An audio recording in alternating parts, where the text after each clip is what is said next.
Well, on behalf of Joe and Jen, let me be the first to welcome you here today.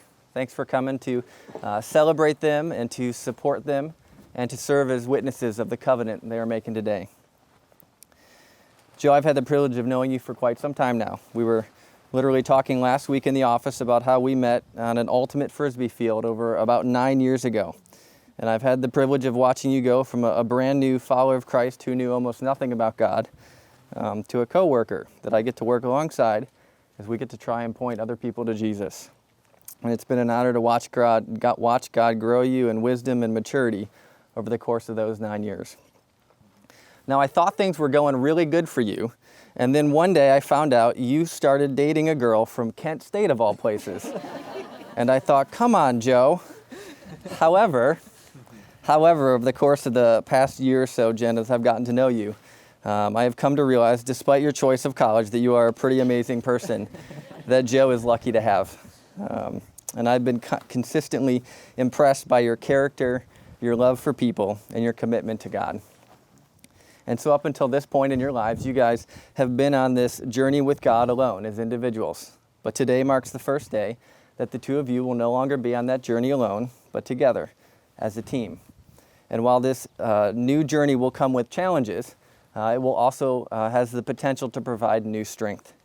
Ecclesiastes 4:12 teaches us that though one may be overpowered, two can defend themselves, and that a cord of three strands is not quickly broken.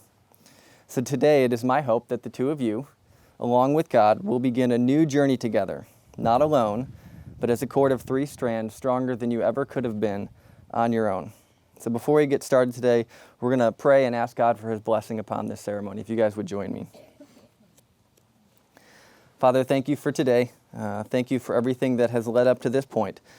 For diapers and late night talks from parents and all the friends and family and coaches and teachers and all the people who have poured into their lives to bring Joe and Jen to this place. God, we're grateful for all of them, for all the mentors, for everyone who's been part of this. And so, God, we give you today.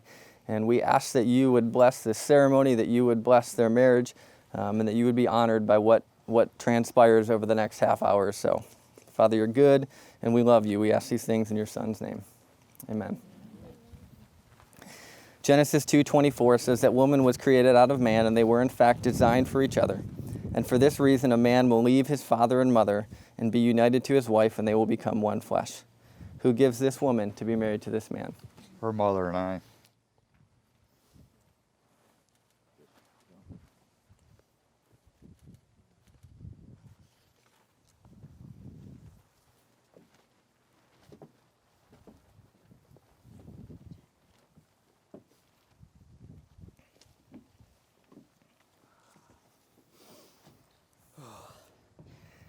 Well, Joe and Jen, because you both desire to take each other as husband and wife, I will now ask you to declare your intentions for one another.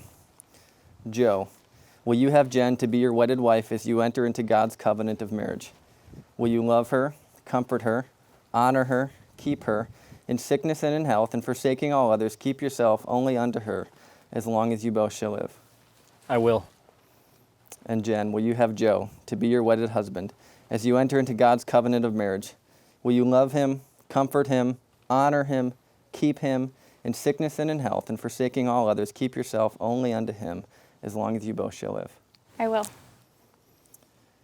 Now, Joe and Jen, what the audience might not know about the three of us is that we've actually been at a lot of weddings together this summer already. I think somewhere in the range of 8 to 10.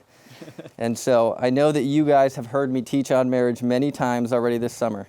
And so nothing I'm going to say is going to surprise you. But this time it will be a bit more personal, right? This time it's your marriage and it's your future. So let me take a minute to remind you of a few things to consider, not on just any wedding day, but on your wedding day. Ephesians 5, verse 21 to 33 says this. It says, "Submit to one another out of reverence for Christ. Wives, submit to your husbands as to the Lord. For the husband is the head of the wife, as Christ is the head of the church, his body, of which he is the Savior. Now, as the church submits to Christ, so also wives should submit to their husbands in everything. Husbands, love your wives, just as Christ loved the church and gave himself up for her, to make her holy, cleansing her by the washing with water through the word, and to present her to himself as a radiant church without stain or wrinkle or any other blemish, but holy and blameless. In this same way, husbands ought to love their wives as their own bodies. He who loves his wife loves himself. After all, no one ever hated his own body, but he feeds and cares for it, just as Christ does the church. For we are members of his body. For this reason, a man will leave his father and mother and be united to his wife, and the two will become one flesh. This is a profound mystery, but I am talking about Christ and the church. However, each of you must also love his wife as he loves himself, and the wife must respect her husband. Now, as you guys have heard me say before, most people are not comfortable with someone reading this at their wedding, right? This is not exactly a popular passage in today's society. And yet, both of you were okay with this. Now, the reason I think most people have such a hard time with this passage is because when they think of submitting to someone, they think of defeat. They picture a little brother being wrestled to the ground or a bully on the playground enforcing his will. But the concepts of leadership and submission, as described and modeled in the Scriptures, are far from that. The God we find in the Scriptures, to whom all of us are called to submit, is the same God who chose to use his power not to control us, but to serve us. And the kind of leadership described in the Scriptures is never that of a dictator, but rather that of a servant. And Jen, I think you get that. I think the reason that you are willing to submit to Joe is because when you look at Joe, you don't see a man looking to use his position to assert his will over you, but rather you see a Christ-like man who will use his power to serve you. When I asked you about Joe, you described Joe as a man who selflessly loves other people. You talked about how he is always willing to help someone in need and how he will drop his own agenda to do so. An example of this was the time you two were on a date and Joe stopped to help a family broken down on the side of the road, how he literally helped push the car, and how he even bought them gas. You told me about how when you guys bought your first house together, that he was willing to let you move in first so that you could be comfortable. You also talked about the hours and hours of work Joe put in, sanding floors and doing other things to get the house ready so that you, again, could be comfortable. You told me about the time he secretly slipped you money for groceries because he knew you were low, only to find out later that he had even less than you did. Or about how he already read three different books on how to be a good husband, 2 more than the pre-marriage counseling class required. Or about how you have come to see Joe as a man of prayer, as a man who deeply seeks the Lord in his decisions, and how many different times and ways he's prayed for you. And Jen, when you choose to marry and submit yourself to a man like that, a godly man, a man who puts the needs of others above his own, that submission, which seems like it could be an oppressive thing, I think is actually a very liberating thing, and an act that will lead you to experience a kind of freedom that you have never felt before. And now, Joe, this passage is not just about Jen submitting to you, right? It starts with Paul saying that we need to submit to one another out of reverence for Christ, and it also has some specific charges for you as the husband. It calls you to nourish and cherish your wife like you would your own body, and it calls you to love your wife the way that Christ loved his church. As an avid soccer player and coach, you know exactly what it means to care for your body, both the work and effort that can go into that, and the benefit an athlete can receive when they actually do that well. And this is a picture of how you are called to serve and care for Jen. And when you do, it will only benefit you. And to love your wife like Christ loved the church, that is not a small task. Because as you well know, the love, that kind of love is not like the warm feelings of the butterflies that you guys felt on your first date. The kind of love described here in the Scriptures is much different. It is a choice, a decision of the will, to put the other ahead of yourself. For Jesus, that love led him to willingly lay down his life for a world of sinners who did not deserve his grace. For you, it is a call to serve and to sacrifice and to put her interests ahead of your own, and to do so even in the moments when you don't feel like it, when you think she doesn't deserve it, when maybe she's even actually being a pain in the butt. Even then, you need to do that. Now, most guys are not willing to take this approach, and the idea of doing so, it sounds crazy to them. Most guys have the fear that if they were to constantly serve their wife, that she might start to take advantage of that, maybe even come to expect that, and that instead of respecting them, that she might try to walk all over them. But again, as you talk to me about Jen, I don't think you have to worry about that. As you talk to me about Jen, you talk to me about her compassion and how she is one of the most loving and giving nurses you've ever met. You told me about the time you decided to surprise her at work with some coffee and you got to overhear her talking with one of her patients. And you talked about how cool it was to hear her genuinely care and invest in the lives of people who are hurting, and how you listened to her go above and beyond with them. You also talked to me about the way she has served you, about the time during fall kickoff, the busiest week of our lives, how she cooked for you so that you wouldn't have to worry about focusing on other things and you could focus on new students. Now, you ate so much, I'm not sure it lasted through the week, but she tried. You also talked about the time when the World Cup final was on, and the same day you needed to plan stuff for this wedding, right? This is a huge dilemma for you if you don't know Jo, right? And so about how she knew your passion for soccer, and how she was willing to choose to put your desires ahead of the wedding and to wait patiently until the game was over so that you guys could keep planning for this day. And most importantly, you talked to me about Jen's devotion, how she has an amazing ability to devote herself to both God and the people she loves. You said no matter how the people she loves treat her, you have seen Jen faithfully stay devoted to them through thick and thin. And Jo, when you commit to marrying a godly woman, a woman like that, a woman who you know has your back and who is willing to support you and respect you as her husband, know that you have absolutely nothing to fear by serving her. And so given who each of you have chosen, let me leave you with this challenge. The call of each of you is not to make sure the other person is doing their job right, but to make sure that you are doing your part right. Jen, your job is not to focus on how well Jo is serving you, but to focus on how well you are submitting and respecting your husband. And the better you support and respect him, the easier it will be for him to serve you. And vice versa, Jo, your job is not to remind Jen that her job is to respect you, but to serve her like crazy and to love her so well that submitting to you comes both naturally and easily. And when done rightly, this combination of submission and serving, they fuel each other. Like a piston firing back and forth, these two things will drive your marriage forward. And if you can do these two things, I have absolute confidence that your marriage will stand the test of time. And because it is your desire to take each other as husband and wife, I will now ask you guys to declare your vows to each other. So you may turn and face each other.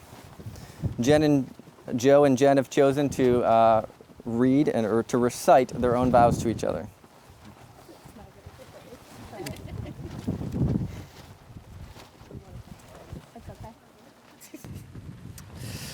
So today, surrounded by all these people that love us, I choose you, Jennifer, to be my wife. I promise to help you prioritize your relationship with God above all other relationships in your life. I also promise to be curious about your behaviors and your personality for the rest of your life, even in seasons where you change and where we change together. I promise to continually be curious about you. I promise to help you lead, to lead you to be the best person that God created you to be. I promise to lead our family to be the best family that God created us to be. I also promise to care about all the things that God puts on your heart.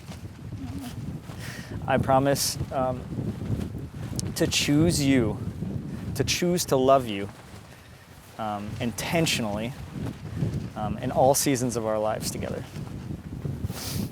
I promise to be intentional about spending quality time with you regularly. And Jen, I promise to prioritize this relationship that we have together above all other relationships in my life, above all other human relationships specifically. So Jennifer, I promise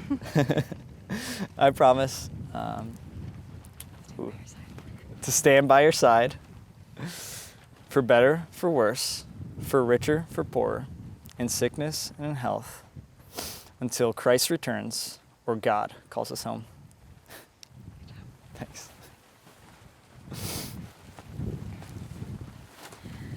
Today, surrounded by people who love us, I choose you, Jo, to be my husband. First, I promise to always keep God first and always grow in my relationship with Him and allow His Word to teach me how to love you and what kind of wife He wants me to be.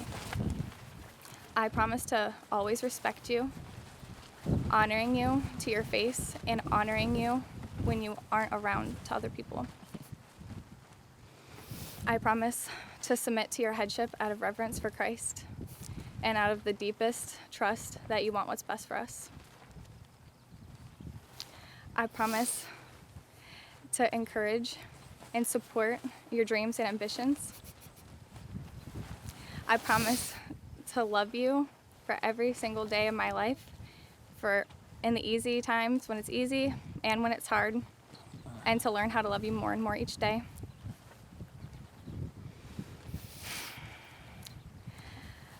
I promise, as God has called woman to be man's helper, to be that helper to you, and to always comfort and serve you, to rub your ankles when you've played so much soccer that you can hardly walk. Thank you. And to always explore your interests and make you Slovenian food to make you feel at home. So Joe, I promise to be by your side, for better, for worse, for richer, for poor, in sickness and in health, until Christ returns or God calls us home. I love you. Can we have the rings, please?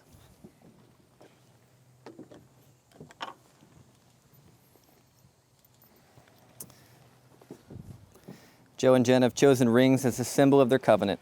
Let these rings symbolize your faith in and your commitment to both God and each other. And may they be a daily reminder to you of the vows you have made today. So you can grab her ring. As you place her ring on her finger, repeat after me.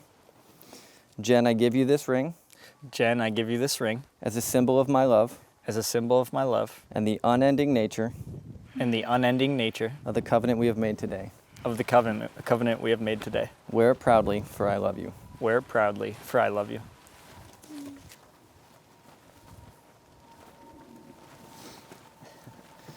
And Jen, as you place Joe's ring on his finger, repeat after me. Joe, I give you this ring. Joe, I give you this ring. As a symbol of my love. As a symbol of my love. And the unending nature. And the unending nature. Of the covenant we have made today. Of the covenant we have made today. Wear it proudly. Wear it proudly. For I love you. Will you guys pray with me? Father, thank you again for today. Thank you for Joe and Jen. God, we ask that you would bless their marriage, that you would walk with them not just today, but for the next 50 years and beyond, as long as you give them on this earth. God, I pray for the friends and the family in attendance here that we would walk alongside with them, that they would have a team of people that love them and support them and challenge them, that we would be all of the things that they're going to need us to be to help them see this through. So God, we're grateful for what you've done, and we're going to trust you with the rest of their lives and their marriage. And we're going to ask that you would show up and that you would bless it. We ask these things in your Son's name.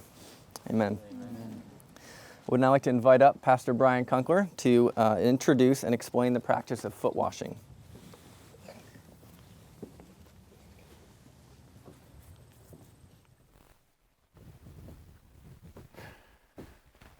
Joe and Jennifer, it is a privilege to be here with you guys on this day. To hear you guys declare your vows for each other, not just out of the memory of putting it to the writing of your mind, but knowing that these things come from a place where you desperately want to live these things out with each other. I want to say to you guys, as we move into foot washing here, I am excited about you guys, about the two becoming one, the Joe and the Jennifer becoming one. Because I know that regarding what I'm going to say to you about foot washing right now is not anything in the area of instruction for you, but it's purely in the category of remembrance. Everything that I know of you, Joe, and everything that I've heard of you, Jennifer, leads me to believe that you guys are already doing this. But consider this. In just a few moments, Kevin is going to have the privilege of declaring you husband and wife. And from here, we're going to move on into an epic party. And we're all going to celebrate with you and have fun as we rightly should. And after that party is finished, you guys step off into the rest of your lives together. And as you do that, I want to remind you that there's two paths in front of you. The first path is the path where each of you choose to essentially say this to each other. You serve me. The other path, the path that Jesus is calling you towards, and the one that he lives with you every single day, is the I serve you path. The you serve me path tends to be the most popular one, unfortunately, in our planet. It's the most popular one that people choose into regarding their marriages. It's also the most popular path that the disciples chose into for the 3 years that they walked with Jesus. You see regularly the disciples getting into fierce arguments, traveling from one place to the other. And the argument was which of them was the greatest. And they weren't arguing that anybody else other than themselves was the greatest. They were trying to show everyone else in the group why they deserved the top spot of respect, why they were the most important, why they were the ones who in the coming kingdom deserved to be in the position of honor, where everybody else was underneath them, serving them. And every time that argument creeps up, we see that there's just a dysfunctional nastiness that happens in the community of Jesus' disciples. It's ugly, right? And there's one moment, and Jesus spoke to this for 3 years, but there's one moment where he confronted it head on. And it just happened to be right before he went to the cross, literally, to lay his life down. So he and his disciples were in the upper room. They're eating dinner together. And at some point in the evening, Jesus gets up from the table, takes off his outer cloak, and he wraps it around his waist. He walks over to the side of the room and he grabs a basin that's empty. He fills it up with water. And then he proceeds to go person to person to person, all around the room, washing everybody's feet. It's interesting that at that point in the meal, nobody in that room had taken it upon themselves to wash feet, which would have been a culturally appropriate thing to do before a meal would have started. But what that says is that nobody in that room saw it as their responsibility to wash everybody else's feet. Because everybody in that room knew that it was the responsibility of the lowest person in the room to wash everybody's feet. And nobody thought they were that person. So what Jesus does, the obvious greatest person in the room, is he gets up, takes off his cloak, wraps it, pours water into a basin, gets down on his hands and knees, and washes dirty feet long after they should have been washed by somebody else. And Jesus communicates the message to his disciples that day. And he literally says this in John 13, the greatest among you will be your servant. It will be the one who lays himself down, humbles himself, pours himself out for everyone else. So here's what I know to be true about the two paths that extend themselves as options for you guys today. If you choose the path of you serve me, your marriage will take on the dysfunctional character of the disciples' relationships with each other as they're arguing, jockeying for position, yearning for respect, demanding prestige. Don't do that. And the encouraging thing is I know that you're not going to do that. You're not going to. But the path in front of you, the one that Jesus lived out for you and continues to live out with you even now, is that he humbles himself and he continues to wash us. He continues to serve us. He continues to pour himself out for our benefit, and he calls you to do the same. So when the party is concluded, and it's just the two of you, and you head off into the sunset, even though the sun has already set for the day, you proverbially speaking head off into the sunset of your lives together, I believe this marriage is going to be alive. It's going to be rich. It's going to be filled with life and good things. I believe that because I believe that you're already on the right path. You were already washing each other's feet. You were already humbling yourselves before each other. And the reason why I believe that you're going to continue to live this out is I've seen it and you've chosen. The very first thing that you're going to do together as an almost married couple is you've chosen to wash each other's feet. So that years from now, long after kids and grandkids are running around doing their thing, you look back on this day where you declared your intention for each other and you remember that part of that declaration was I will serve you for the rest of my life. I will pour my life out for you for the rest of my life. And in so doing, in the days ahead, God has promised you good things. So, Joe and Jennifer, I invite you now to do that thing that you've already been doing and to do it in front of your closest family and friends, to wash each other's feet.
Well, Joe and Jen, since you have made a covenant together before God and these witnesses and have pledged your love to each other as a representative of the church and Jesus Christ, I now pronounce you husband and wife.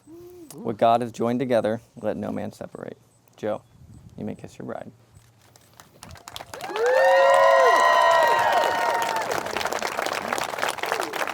All right. You guys will turn and face the audience. It is now my joy and privilege to present to you for the very first time, Mr. and Mrs. Joe Novak.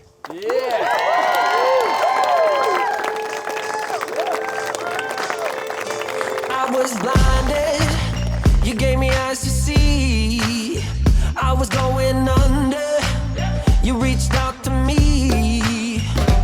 No, there's nothing you won't do to pick me up and pull me through. Every hour, 8 days a week, yeah. Your love is like a fountain, it'll never run dry, it'll never run dry. Your love is